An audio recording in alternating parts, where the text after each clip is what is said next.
الحمد لله نحمده ونستعينه ونستغفره ونعوذ بالله من شرور أنفسنا ومن سيئات أعمالنا من يهده الله فلا مضل له ومن يضلله فلا هادي له ونشهد أن لا إله إلا الله ونشهد أن محمدا عبده ورسوله أما بعد فأعوذ بالله من الشيطان الرجيم بسم الله الرحمن الرحيم وذروا ظاهر الإثم وباطنه إن الذين يكسبون الإثم سيجزون بما كانوا يقترفون وقال تعالى كلا بل ران على قلوبهم ما كانوا يكسبون وقال النبي صلى الله تعالى عليه وسلم من حسن الإسلام المرء أن تركه ما لا يعني صدق الله العظيم وصدق رسوله النبي الكريم.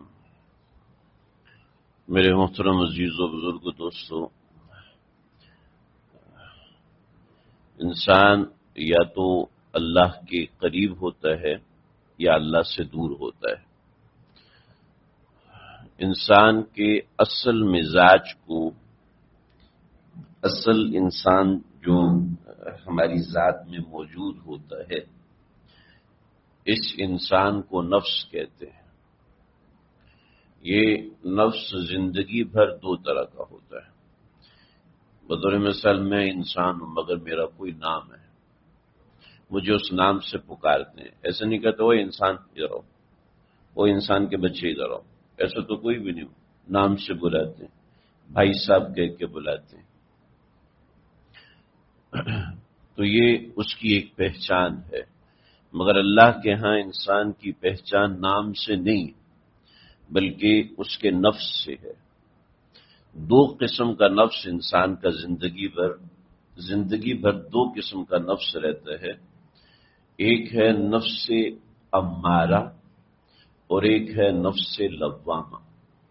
ان النفس لامارۃ بالسوء اور لا اقسم بیوم القیامہ ولا اقسم بالنفس اللوامہ. یہ دو قسم کا نفس. الا ان النفس لامارۃ بالسوء، الا ان النفس لامارۃ بالسوء، نفس امارہ. ایک اور نفس اللہ نے قرآن میں بیان فرمایا ہے، یا ایتھا النفس المطمئنہ. اس کے حوالے سے میں انشاءاللہ چیزیں عرض کرتا ہوں. اللہ سے دعا ہے اللہ مجھے، آپ کو، ہم سب کو سمجھنے والا بنائے. نفس امارہ، نفس امارہ اس نفس کو کہتے ہیں کہ جس کو گناہ کا شوق ہوتا ہے، جس کو گناہ کی عادت ہوتی ہے. انسان ایک وقت تک گناہ شوق سے کرتا ہے، جوش سے کرتا ہے، توجہ سے کرتا ہے. اس کے بعد اس گناہ کی عادت پڑ جاتی ہے، اس میں مزہ نہیں آتا، اس میں اس قدر مزہ نہیں آتا، اس قدر لذت نہیں ملتی. ایک وقت تک انسان اس گناہ کو انتہائی جوش سے، انتہائی شوق سے کرتا ہے، مگر آہستہ آہستہ وہ گناہ فطرت بن جاتی ہے، عادت بن جاتی ہے، اور پھر اللہ حفاظت فرمائے وہ گناہ ہیریٹیج بننا شروع ہو جاتا ہے. چنانچہ آپ دیکھیں، پہلے ہماری بچیوں کو سر کھولتے ہوئے بڑی پریشانی ہوتی تھی، اور آج اس بات پہ ڈیبیٹ ہوتی ہے کہ عورت کے چہرے کا پردہ ہے یا نہیں. اس بات پہ باقاعدہ ڈیبیٹ، علماء سے ڈیبیٹ کرتے ہیں. نہ قرآن کا پتہ، نہ حدیث کا پتہ، نہ اسلام کا پتہ، نہ اسلامی تعلیمات کا پتہ، لیکن پھر بھی اس بات پہ ڈیبیٹ کرنے کو تیار ہیں کہ چہرے کا پردہ نہیں. اور حیا کہاں چلی گئی؟ حیا کدھر ہے؟ دیگر معاملات کدھر ہیں جو اس بات پہ بحث اور ڈیبیٹ کرنی ہے؟ حرام حلال کا پتہ نہیں ہے. اور یہ باتیں کہ انسان آہستہ آہستہ گناہ کا ایسا عادی بن جاتا ہے کہ اس گناہ پر جرت کرنے لگتا ہے. پہلے اللہ رب العزت نے اس کو اسم کہا، لیکن آہستہ آہستہ چلتے چلتے وہ بن جاتا ہے فَأَمَّا مَنْ طَغَىٰ وَآثَرَ الْحَيَاةَ الدُّنْيَا فَإِنَّ الْجَحِيمَ هِيَ الْمَأْوَىٰ. کہ انسان پہلے تو عاصم ہوتا ہے، عاصم مطلب گنہگار ہوتا ہے، پہلے تو ایک عاصی ہوتا ہے، مگر پھر وہ طغا، سرکش بن جاتا ہے. فَأَمَّا مَنْ طَغَىٰ، جیسا کہ فرعون سرکش تھا کہ گناہ کرنا اس کی نیچر بن گئی، اس کے بغیر اس سے رہنے نہیں ہوتا۔ آپ دیکھیں آج کے زمانے میں ہماری ایک کثیر تعداد ہے جو موسیقی کے بارے میں سوچتی بھی نہیں کہ یہ گناہ ہے۔ کان میں موسیقی پڑ رہی ہے تو سوچتے بھی نہیں، سوچ بھی نہیں آتی کہ اللہ کا عذاب نازل ہو رہا ہے۔ موسیقاروں کو عزتیں ملتی ہیں اور گانے بجانے والوں کو عزتیں دی جاتی ہیں اور بڑا رسپیکٹیبل سمجھا جاتا ہے۔ ایکٹر اور اداکاروں کو عزت دار اور ان کی بات کو ویلیویبل سمجھا جاتا ہے، چاہے وہ دین کی بات کر رہے ہیں چاہے وہ ملک و ملت کی بات کر رہے ہیں۔ وجہ اس کی یہ ہے کہ ہم نے گناہ کو گناہ نہیں سمجھا، گناہ کو گناہ سمجھنا ترک کر دیا، اور کوئی گانا سننا، موسیقی سننا، بیک گراؤنڈ میوزک کسی بھی چیز میں ہونا یا ڈلنا، اس کو گناہ ہی نہیں سمجھا جاتا۔ وجہ اس کی ہے کہ وہ سینس ہی ماری گئی ہے، نفس سے امارہ بن چکا ہے کہ اس کے اندر گناہ کے اندر تمیز کرنے کی جو حص اللہ نے رکھی تھی وہ ختم ہو گئی۔ وہ ایک عورت کی شادی ہوئی، گاؤں میں آئی، تو گاؤں میں آنے کے بعد اس کو بڑی اسمیل آئی کہ بھی یہاں بھینسیں ہیں اور بکریاں ہیں اور جانوروں کی اسمیل ہے، اسمیلی ماحول ہے، مجھے اچھا نہیں لگتا، مجھے یہاں پہ نہیں رہنا، اور بڑے پرفیوم اور یہ وہ سب چیزیں استعمال کرنے والی۔ کچھ 2-4 دنوں کے بعد کہنے لگی دیکھا میں نے اتنا پرفیوم استعمال کیا، بدبو ختم ہو گئی۔ انہیں پتا کہ اس کی ناک اسمیلی ہو گئی ہے، اب اس کی ناک کے اندر جو سینس تھا وہ ختم ہو گیا ہے، وہ سونگ کے دماغ نے اس سینس کو ختم کر لیا، کھا لیا ہے۔ ایسے ہی آہستہ آہستہ ہمارے سینسز ڈسیبل ہو جاتے ہیں جب انسان گناہ کرتا ہے، اور گناہ کی کثرت اس کو نماز چھوڑنے پہ مجبور کرتی ہے، اس کو احساس نہیں ہوتا، وہ نماز چھوڑتا ہے، پھر اس کو احساس نہیں ہوتا، غیبتیں کرتا ہے، پھر اس کو احساس نہیں ہوتا، ایٹ دا اینڈ وہ کسی ایک پوائنٹ پہ آ کے رکتا ہے کہ جس کو واقعتاً وہ گناہ سمجھتا ہے، جی میں نے آج تک شراب نہیں پی، آج تک زنا نہیں کیا، آج تک میں نے کسی کو قتل نہیں کیا، کیونکہ اس کی اتنی انٹینسٹی نہیں بنی، ابھی وہ ایک انٹینسٹی پہ آ کے رک گیا، اور یہاں تک آ کے وہ اپنے آپ کو روک لیا۔ اس کا نفس ہمارا یہاں تک آ سکتا تھا، مگر مسئلہ کیا ہے؟ مسئلہ اس کی باؤنڈری اپنی اس کی بنائی ہوئی ہے، شریعت کی باؤنڈری پہ نہیں رک رہا، وہ اپنی مرضی سے جو گناہ چھوڑنا چاہتا ہے چھوڑتا ہے، جو گناہ کرنا چاہتا ہے وہ کر لیتا ہے، مگر شریعت نے جن چیزوں کو گناہ قرار دیا ہے ان کو وہ گناہ نہیں سمجھ رہا۔ تو یہ نفس سے امارہ ہے، یہ نفس اللہ نے قرآن میں جہاں بھی مراد دیے کافروں کے لیے مراد دیا، یہ اہل کفر کا نفس ہے کہ اہل کفر کو گناہ سے مناسبت ہو جاتی ہے، جس بندے کو زہر کی الٹی ہو جائے بچ جاتا ہے، لیکن جس بندے کو زہر ہضم ہو جائے پھر وہ بچتا نہیں ہے، پھر وہ گیا، پھر وہ جلدی ختم ہوتا ہے، پیرالائز ہونا شروع ہوتا ہے، یا پھر کسی مرض کا شکار ہو جاتا ہے، کوئی نہ کوئی ڈسیبلٹی اس کے اندر آ جاتی ہے جس کی وجہ سے وہ چلا جاتا ہے۔ تو سب سے پہلا نفس امارہ ہے کہ جب انسان کو ملامت ختم ہو جاتی ہے کہ گناہ کرنا اس کے لیے کوئی ایسے مکھن سے بال نکالنے کی طرح ہو جاتا ہے، اتنا آسان ہو جاتا ہے۔ دوسرا نفس ہے نفس لوامہ۔ نفس لوامہ وہ نفس ہے وَآخَرُونَ اعْتَرَفُوا بِذُنُوبِهِمْ خَلَطُوا عَمَلًا صَالِحًا وَآخَرَ سَيِّئًا، کہ کبھی نیکی کرتا ہے کبھی اس سے برائی ہو جاتی ہے، کبھی گناہ کرتا ہے تو چھپ کے کرتا ہے، لوگوں سے ڈر کے کرتا ہے، لوگوں کو پتہ چل گیا تو پتہ نہیں کیا سوچیں گے، کیا ہو جائے گا۔ یہ ہے نفس لوامہ۔ یہ مسلمان کا نفس ہوتا ہے کہ اگر اس سے گناہ ہو جائے تو اس کو شرم آتی ہے، اس کو شرمندگی ہوتی ہے، اس کو پریشانی ہوتی ہے، گناہ اس کو دھکے مارتا ہے، میں تیرے لیے نہیں بنا ہوں گا۔ جھوٹ بولتا ہے تو اس کو تکلیف ہوتی ہے، بے ایمانی کرتا ہے تو اس کو تکلیف ہوتی ہے، کوئی گناہ کرتا ہے، فلمیں دیکھ لیے، گانے سن لیے، اس کو تکلیف ہوتی ہے۔ آئے روز میرے جیسے آدمی کے پاس بھی کئی خواتین کے فون آتے ہیں، جناب شوہر نے نیٹ فلکس سبسکرائب کیا ہوا ہے اور وہ اس کے اوپر وہ سیریز دیکھ رہا ہے، اس کے پاس نہ بچوں کے لیے وقت ہے نہ کسی اور کے لیے وقت ہے۔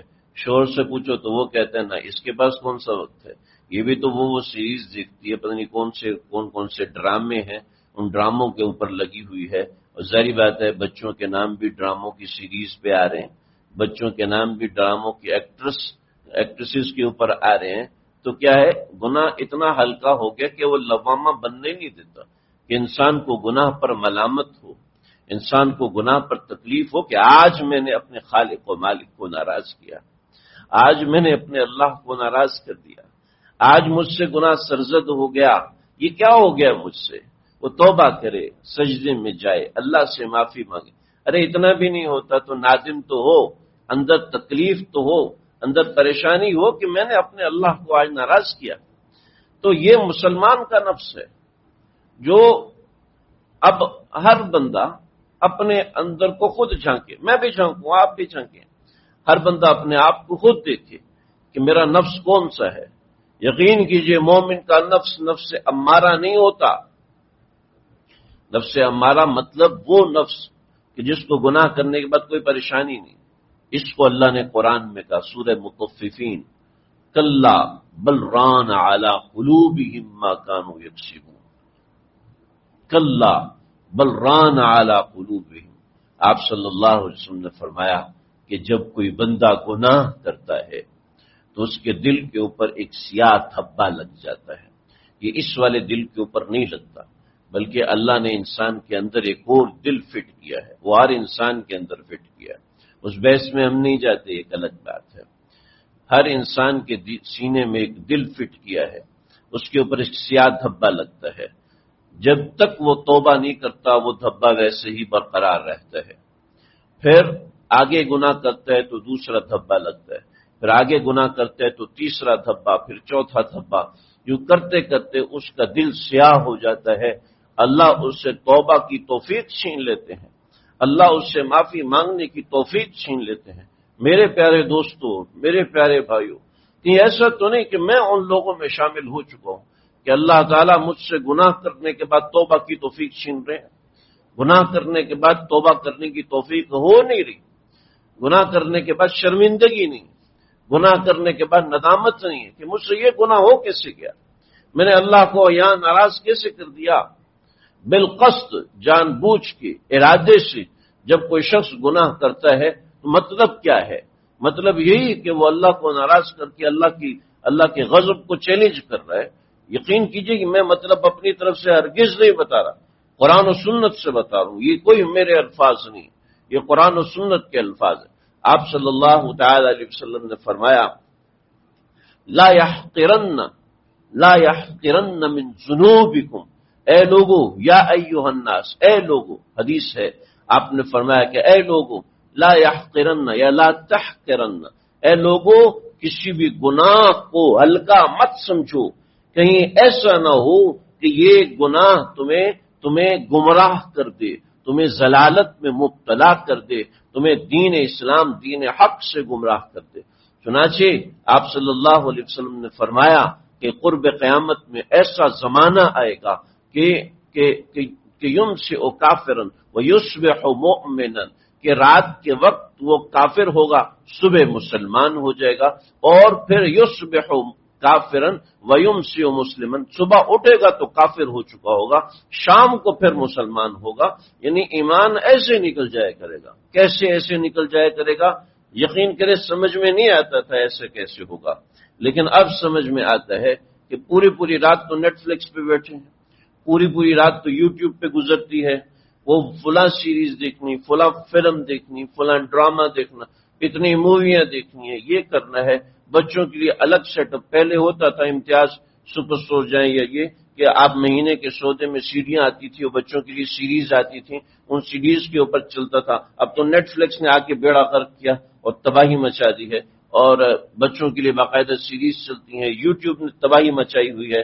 کیا ہے کہ ہمارے بچوں کو ناچنے میں مزہ آتا ہے، ہمارے بچوں کو ڈانس کرنے میں مزہ آتا ہے، بچی آتی ہے وہ ڈانس کر کے دکھاتی ہے، اس کو اس کے بغیر زندگی نہیں گزرتی۔ بچوں کے کپڑے پورے، لڑکیوں کی ساری ٹانگیں ننگی ہیں، اور ماں بڑے فخر سے کہتی میری بچی ایسی ہے۔ ماں کو فخر کیوں ہو رہا ہے اس بات کے اوپر؟ کیا اللہ کے نبی نے سکھایا؟ کیا رسول اکرم صلی اللہ علیہ وسلم نے اپنی بچیوں کو یہ لباس پہنایا تھا؟ فخر اس لیے ہوتا ہے کہ گناہ کے اوپر ندامت ہونا ختم ہوگی، گناہ ہونا ہماری انٹینسٹی سے نکل چکا ہے، ہمیں احساس نہیں ہے کیا ہے یہ تو مولویوں کی باتیں، ارے مولا کی باتیں، مولویوں کی باتیں نہیں ہیں، آپ کے پیغمبر کی باتیں جس پہ آپ نے لا الہ الا اللہ محمد رسول اللہ پڑھا، آپ کے اللہ کی باتیں جو آپ کا خالق مالک ہے جس پہ آپ ایمان لائے ہو، جس کا کلمہ آپ اپنے بچوں کو پڑھاتے ہو، جس کا لباس آپ اپنے بچوں کو پہناتے ہو، جس کی تعلیمات آپ اپنے بچوں کو پڑھاتے ہیں، اگر اس سے ہٹے تو آپ کو تکلیف ہوگی، ہمیں تکلیف ہوگی۔ لیکن مسئلہ یہ ہے کہ غفلت ایسی آئی ہے ہمارے معاشرے کے اندر کہ ہم گناہ کو گناہ نہیں سمجھتے، ایک بچوں کی طرح بہیو کرتے ہیں اسلام کے ساتھ۔ ہمارا اسلام، ہمارا ایمان، ہمارا قانون اس وقت ایسا ہو چکا کہ جیسے بچے کسی مہنگی اور قیمتی چیز سے ایک بچوں جیسا بہیو کرتے ہیں، ایسے ہم اسلام کے ساتھ ایسا بہیو کرتے ہیں۔ ہمیں اس بات کی پرواہ کیوں نہیں ہوتی کہ میری اس بات سے اللہ ناراض ہے، میرے اس بات سے رسول اللہ صلی اللہ علیہ وسلم کا سینہ چھلنی ہے۔ تفسیر ابن کثیر میں روایت آتی ہے، آپ صلی اللہ علیہ وسلم نے فرمایا کہ ہر پیر جمعرات امت کے اعمال میرے سامنے پیش کیے جائیں گے۔ امت کے اعمال نبی علیہ الصلوۃ والسلام کے سامنے پیر جمعرات کو پیش کیے جاتے ہیں۔ یہ تصور بنائے نا کہ آخر نبی علیہ الصلوۃ والسلام کے سامنے میرا یہ والا عمل جائے گا، آج پورے دن کا عمل میرا نبی علیہ الصلوۃ والسلام کے سامنے جب جائے گا تو آپ کو کیسا محسوس ہوگا؟ نبی علیہ الصلوۃ والسلام اپنے انتقال سے پہلے کھڑکی سے پردہ ہٹایا، صحابہ کرام کو دیکھا اور دیکھ کر مسکرائے۔ فقہائے اعظام نے لکھا ہے کہ یہاں آپ صلی اللہ علیہ وسلم جو مسکرائے تھے اس مسکرانے کی وجہ یہ تھی کہ آپ جماعت صحابہ سے بہت خوش تھے اور مطمئن تھے کہ یہ میری قوم جن کو میں نے تیار کیا ہے، یہ میری قوم واقعتاً صحیح اور میرے طریق اور سنی پر ہے۔ لیکن ساتھ ہی ہمارے استاد محترم نے فرمایا کہ دوستو ذرا تصور کرو، کھڑکی کھلے اور نبی علیہ الصلوۃ والسلام ہم کو دیکھیں تو سوچو کہ آپ صلی اللہ علیہ وسلم ہمارے اعمال کو دیکھ کے خوش ہوں گے یا آپ کے چہرے کے اوپر تکلیف کے تاثرات اٹھیں گے؟ دوستو یہ تصور بنائیں، اس کے ساتھ یہ سمجھیں کہ مومن کا نفس سے امارہ نہیں ہوتا کہ گناہ کرے اور اس کو بے چینی نہ ہو۔ کچھ ایسے گناہ ہیں جو ایمان کو سلب کر لیتے ہیں، جیسے بدنظری کا گناہ ہے، ایمان کو بعض مرتبے بدنظری کا گناہ سلب کر لیتا ہے۔ غفلت کا گناہ یہ بعض مرتبے ایمان سلب کر لیتا ہے، انسان کو پتہ بھی نہیں چلتا کہ انسان کا ایمان سلب ہو چکا ہے، وہ تو بڑی بے فکری میں گھوم رہا ہے کہ مجھے کوئی مسئلہ نہیں ہے۔ حضرت عمر بن خطاب رضی اللہ تعالیٰ عنہ جس کے بارے میں آقا علیہ السلام نے فرمایا لا نبی بعدی، میرے بعد نبی نہیں ہے، لیکن لو کان بعدی نبی لکان عمر، میرے بعد اگر پیغمبر ہوتا تو وہ عمر ہوتے۔ آپ صلی اللہ علیہ وسلم نے فرمایا مجھے اللہ نے منع نہیں کیا کہ میں رئیس المنافقین عبداللہ بن ابی کا جنازہ نہ پڑھوں، مجھے حکم نہیں دیا لہٰذا میں پڑھاؤں گا۔ آپ صلی اللہ علیہ وسلم نے نہ صرف یہ کہ جنازہ پڑھایا بلکہ اپنا قمیص مبارک اتار کی دیا کہ اس قمیص کے اندر اس کو کفن دو۔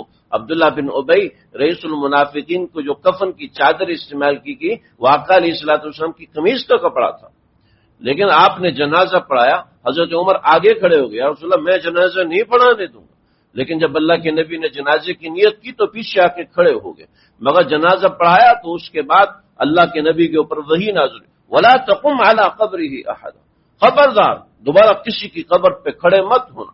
آپ نے فرمایا کہ امت میں بہت سے ایسے لوگ ہوتے ہیں کہ جو صاحب الہام ہوتے ہیں، میری امت میں وہ شخص عمر ہے کہ جو صاحب الہام ہے کہ اللہ اس کو الہام اور کشف کی دولت دیتے ہیں، یعنی غیب کے راز اس کے سامنے کھولتے ہیں۔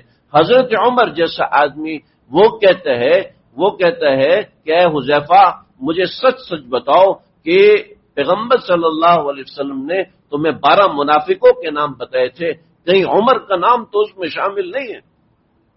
عمر کو تو اتنا ڈر لگتا ہے اپنے ایمان کے اوپر، عمر اتنا پریشان ہوتا ہے اپنے ایمان کے اوپر۔ میرے اور آپ کے پاس کون سی سند ہے؟ وہ تو 27 ڈگریاں لے کے بیٹھے ہیں، 27 اسٹیمپ لے کے بیٹھے ہیں عمر ابن خطاب، 27 سندیں لے کے بیٹھے ہوئے ہیں، 27 مہریں ہیں ان کے پاس، اور صحابی ہونے کی مہر الگ ہے اور ایک جرنل چیزیں الگ، لیکن 27 ٹھپے لگے ہیں عمر کے ایمان کے اوپر اللہ رب العزت کی طرف سے کہ یہ عمر کی بات ٹھیک ہے، عمر کی یہ بات ٹھیک، عمر کی یہ بات ٹھیک، عمر کی یہ بات ٹھیک ہے۔ وہ ڈر رہا ہے اپنے ایمان کے اوپر۔ آخر کیا ایسی چیز ہم نے کر لی کہ ہمیں اپنے ایمان پہ ڈر نہیں لگتا؟ ہمیں اس بات پہ ڈر نہیں لگتا کہ پتہ نہیں میری نماز قبول ہے یا نہیں، پتہ نہیں میرے اعمال قبول ہے یا نہیں؟ گناہ کرتے وقت کیوں ڈر نہیں لگتا؟ آخر وجہ کیا ہے؟ وجہ یہی ہے کہ مزاج میں غفلت ایسی آ چکی ہے کہ نفس امارہ بننے کی طرف جا رہا ہے۔ جب گناہ کر کے بے حسی ہو، جب گناہ کا کچھ نہیں ہوتا ہے چھوڑو، جب گناہ کر کے یہ ہو تو ڈر جاؤ، یہ بڑی خطرناک چیز ہے۔ گناہ کس سے نہیں ہوتا؟ گناہ ہر کسی سے ہو سکتا ہے۔ کل بنی آدم خطاؤن، تمام انسان خطا کار ہیں۔ تو دوستو، ڈاکٹر عبدالحی عارفی رحمۃ اللہ علیہ کی بات میں بار بار ذکر کرتا ہوں کہ آپ اور ہم ایسے بن جائیں کہ اپنے پورے دن کے اعمال کا احتساب کیا کریں، اپنی زندگی کے اعمال کا احتساب کریں کہ میرے یہ اعمال اللہ کے سامنے جانے کے لیے تیار ہے۔ میں اللہ کے سامنے اگر کل چلا جاتا ہوں، میں اللہ کے سامنے فلاں وقت چلا جاتا ہوں، تو کیا میں اللہ کے سامنے جانے کو تیار ہوں؟ اس چہرے کے ساتھ جاؤں گا اللہ کے سامنے؟ اس نمازوں کے ساتھ جاؤں گا؟ چنانچہ کیا ہوتا ہے جب ایسی غفلت ہوتی ہے تو ہفتہ ہفتہ بھر نمازیں چھوٹتی ہیں، پرواہ نہیں ہوتی کہ میری نماز چھوٹ گئی، احساس نہیں ہوتا کہ میری جماعت چھوٹ گئی، احساس نہیں ہوتا کہ میری نماز قضا ہوگی۔ آپ نے فرمایا جو شخص جان بوجھ کے نماز چھوڑے وہ ایسے ہے کہ 90 سال جہنم میں جلایا جائے گا۔ امام احمد ابن حنبل کا فتویٰ ہے جو شخص جان بوجھ کے نماز چھوڑے اس کی جنازہ پڑھنا ہی جائز نہیں ہے، اگرچہ بعد میں رجوع کر لیا، مگر 50 ایسے علماء ہیں جن کا فتویٰ ہے، جس میں سر فہرست حسن بصری۔ آج کے علماء کی بات ہی نہیں کر رہا میں، یہ خیر القرون صحابہ کرام کے زمانے کے علماء کی بات کر رہا ہوں کہ جو صحابہ کرام میں مفتیان کرام تھے، جو تابعین عظام میں مفتیان کرام تھے، جو تبع تابعین میں مفتیان کرام تھے، ان کا فتویٰ یہ ہے، حسن بصری جیسا شخص اس میں سر فہرست ہے کہ جو نماز جان بوجھ کے چھوڑے اس کی جنازہ پڑھنا جائز نہیں ہے۔ ان کے ہاں تو گناہ کتنی بڑی حیثیت تھی، ہمارے ہاں تو ہمارے گھر کے اندر بچے نماز چھوڑ دیتے ہیں، پرواہ نہیں ہوتی، خود نماز چھوڑ دیتے ہیں، پرواہ نہیں ہوتی، سفر کے اندر تو نماز کو پوچھنا ہی کیا، پڑھ لی تو ٹھیک ہے، نہیں تو نہ صحیح، ایسا نہیں ہے۔ تو دوستو، اپنے اندر کی غفلت کو ختم کرنے کی کوشش کیجیے۔ اپنے اندر کی غفلت کیسے ختم ہوگی؟ کہ کچھ دیر اپنی چیزوں کا، اعمال کا، آخرت کا محاسبہ اور مراقبہ کرے، اور کچھ دیر اللہ کا ذکر کریں، اور ان چیزوں کے ساتھ معاملات اس طریقے سے کریں کہ میرے دل کا رجوع اللہ کی طرف ہو۔ جب دل کا رجوع اللہ کی طرف ہوگا تو خود بخود دل کے اندر ایک کیفیت پیدا ہوتی ہے جس سے گناہ چھوڑنے کی فکر پیدا ہوتی ہے۔ بہت سی باتیں انشاءاللہ آئندہ ذکر کروں گا۔ اللہ تعالیٰ مجھے آپ کو ہم سب کو سمجھنے کے، عمل کرنے کی توفیق عطا فرمائے۔ سنتیں پڑھ لیجیے۔